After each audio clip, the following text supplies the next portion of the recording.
नमस्कार फ्रेंड्स, आज के वीडियो में चर्चा करेंगे क्वांट स्मॉल कैप फंड की।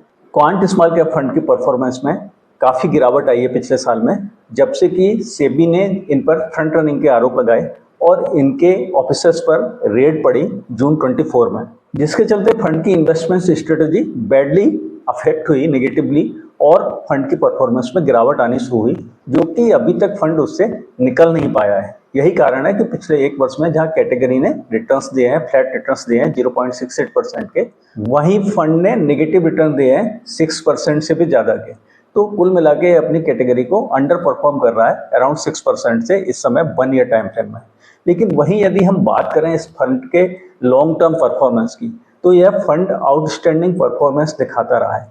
10 ईयर के टाइम फ्रेम में देखें, जो कि लॉन्ग टर्म टाइम फ्रेम है, तो इस फंड की रैंक है कैटेगरी में नंबर 2 पर। वहीं पर 5 ईयर टाइम फ्रेम में इसकी रैंक है अभी भी इतनी गिरावट के बावजूद भी इस फंड की परफॉर्मेंस में 1 फर्स्ट नंबर पर अभी भी ये एग्जिस्ट करता है 5 ईयर टाइम फ्रेम के रिटर्न्स के मामले में अपनी कैटेगरी में। फंड काफ़ी पुराना फंड है और पिछले 12 साल से भी ज़्यादा समय से एग्जिस्टेंस में है और इस दौरान लगातार इसने अच्छी परफॉर्मेंस देते हुए अपनी कैटेगरी एवरेजेस को आउट परफॉर्म किया है। और जिसका सिर्फ एकमात्र एक्सेप्शन है पिछले एक साल की परफॉर्मेंस, जो कि डिस्टर्ब हुई सेबी की रेट्स के कारण। फंड बहुत हाई इन्वेस्टर ट्रस्ट एंजॉय करता है, जो कि आप देख सकते हैं इस फंड की एयूएम से। इस फंड का एयूएम इस समय भी, जबकि काफ़ी इस फंड में इन्वेस्टर्स ने विड्रॉल भी किए, अपना पैसा इन्वेस्टर्स ने निकाला, उसके बावजूद इस फंड का एयूएम काफ़ी हाई है इस समय भी, जो कि है 29,463 करोड़ पर। तो ऐसी स्थिति में इन्वेस्टर्स के बीच में काफ़ी कंफ्यूजन है, क्योंकि एक तरफ तो फंड की परफॉर्मेंस काफ़ी अच्छी रही है लॉन्ग टर्म में और मीडियम टर्म में भी, वहीं पर पिछले साल से इसकी परफॉर्मेंस में गिरावट भी है। तो ऐसी स्थिति में इन्वेस्टर को इस फंड के साथ बने रहना चाहिए या एग्जिट ले लेना चाहिए, और क्या गिरी हुई एनएवी का फायदा उठा इस फंड में इन्वेस्टमेंट शुरू कर सकते हैं एसआईपी द्वारा या लमसम द्वारा। तो सबसे पहले इस फंड के रिटर्न्स को डिटेल में जान लेते हैं, जिससे कि आपको यह समझने में आसानी होगी कि आखिरकार यह फंड है कैसा और यह परफॉर्मेंस कैसी देता रहा है पिछले सभी टाइम फ्रेम्स में। तो 1 ईयर टाइम फ्रेम में तो जैसा कि डिस्कस किया कि फंड ने नेगेटिव 6% के रिटर्न्स दिए हैं, वहीं 2 ईयर्स की परफॉर्मेंस में भी इसने कैटेगरी को मैच किया है। कैटेगरी से ना अंडर परफॉर्म किया ना ही आउट परफॉर्म किया इसने अपनी कैटेगरी। लेकिन 3 ईयर 5 ईयर 10 ईयर्स की यदि बात करें तो इसकी परफॉर्मेंस में आप देखेंगे लगातार काफ़ी अच्छी रही है अपनी कैटेगरी एवरेजेस की तुलना में, क्योंकि इसने 3 ईयर के टाइम फ्रेम में रिटर्न्स दिए हैं 26.99% के, वहीं पर कैटेगरी ने रिटर्न्स दिए हैं सिर्फ 22.74%। तो यहाँ पर आप देख सकते हैं एकदम क्लियर आउट परफॉर्मेंस। सबसे एक्सेप्शनल परफॉर्मेंस इसकी मिड टर्म में रही है, जो कोरोना के बाद से जो रिकवरी आई इस फंड ने बहुत अच्छे से राइड किया है, जिसके चलते इसके 5 ईयर रिटर्न्स हैं 37.27%। यदि पिछले साल से इसकी परफॉर्मेंस जो खराब चल रही है वह ना हुई होती तो इसके रिटर्न्स 40% से भी ज़्यादा रहे होते 5 ईयर के टाइम फ्रेम में, जो कि किसी भी पैरामीटर से बहुत अच्छे रिटर्न्स हैं। यदि 40% के रिटर्न्स आपको कंपाउंडेड मिलते हैं 5 ईयर्स में, तो यह आपके इन्वेस्टमेंट को बहुत ज़्यादा ग्रोथ प्रदान कर सकता है। वहीं 10 ईयर्स के लॉन्ग टर्म परफॉर्मेंस की बात करें, जहाँ पर कि रिटर्न्स जाके एवरेज आउट हो जाते हैं, तो वहाँ पर भी इसने अपने कैटेगरी को बहुत अच्छे मार्जिन से आउट परफॉर्म किया हुआ है। जहाँ पर कि इसने रिटर्न्स दिए हैं 10 ईयर्स में 20.36% के, वहीं पर कैटेगरी ने रिटर्न्स दिए हैं सिर्फ 17.97% के, और यहाँ पर भी इसकी कैटेगरी में रैंक नंबर 2 है। 5 ईयर में नंबर 1 रैंक कर रहा है इतनी परफॉर्मेंस में गिरावट आ जाने के बावजूद, और 10 ईयर परफॉर्मेंस में भी यह कैटेगरी में अभी भी नंबर 2 पर बना हुआ है परफॉर्मेंस में पिछले एक साल में गिरावट आने के बावजूद। अब बात कर लेते हैं फंड की इन्वेस्टमेंट स्ट्रेटजी की।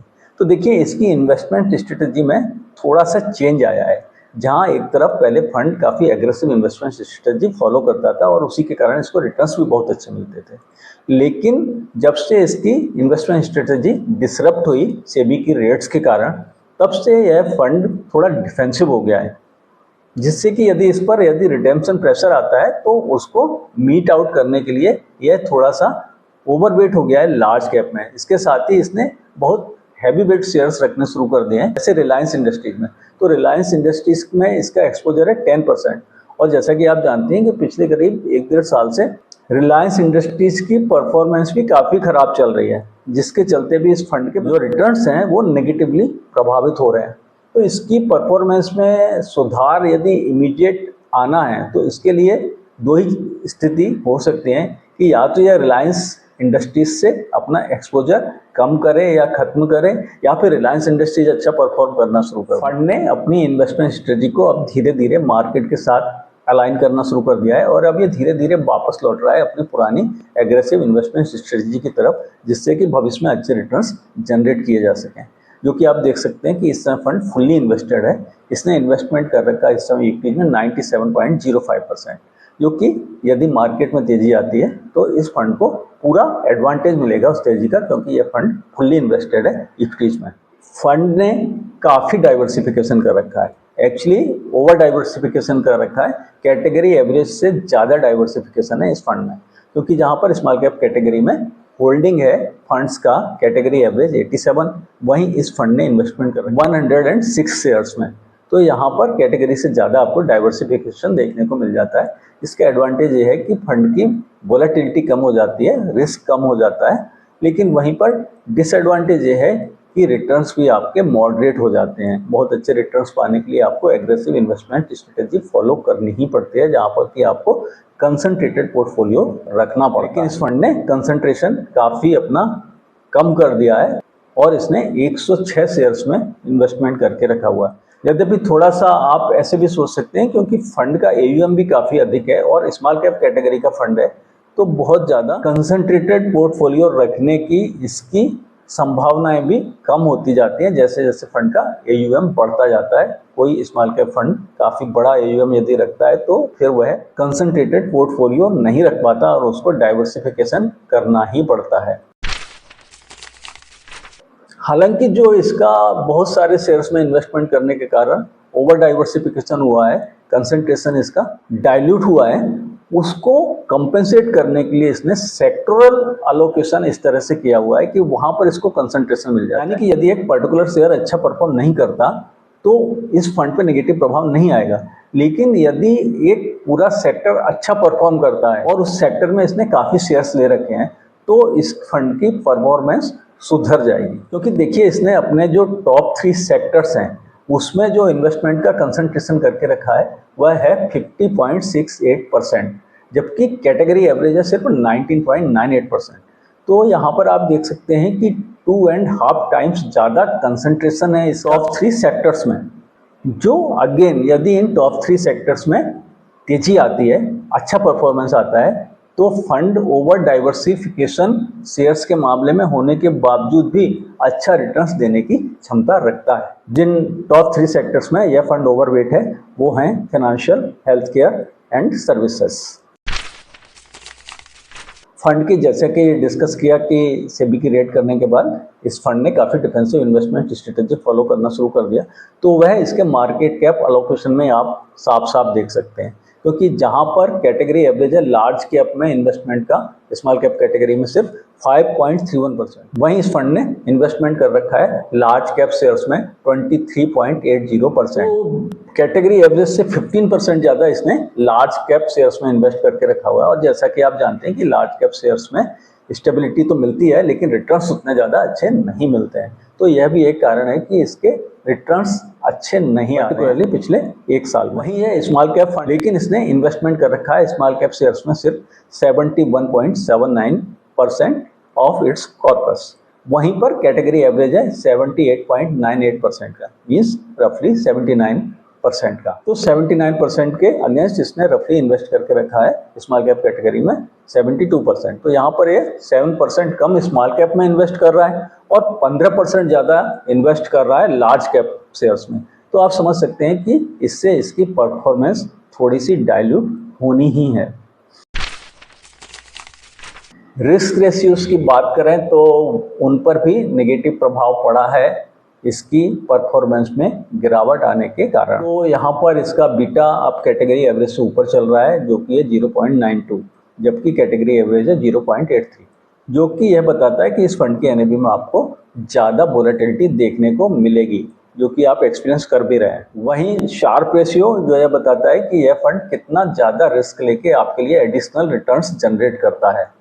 तो वो जहाँ पर कैटेगरी का है 1.17, वहीं पर इस फंड का है 1.29। तो कैटेगरी से तो बेहतर है, लेकिन कोई बहुत अच्छा रेशियो नहीं है। यदि अल्फा की बात करें, जो सबसे महत्वपूर्ण रेशियो है, यह बताने के लिए फंड अपने बेंचमार्क की तुलना में आपको कितने ज़्यादा अच्छे रिटर्न्स जनरेट करके देने की क्षमता रखता है।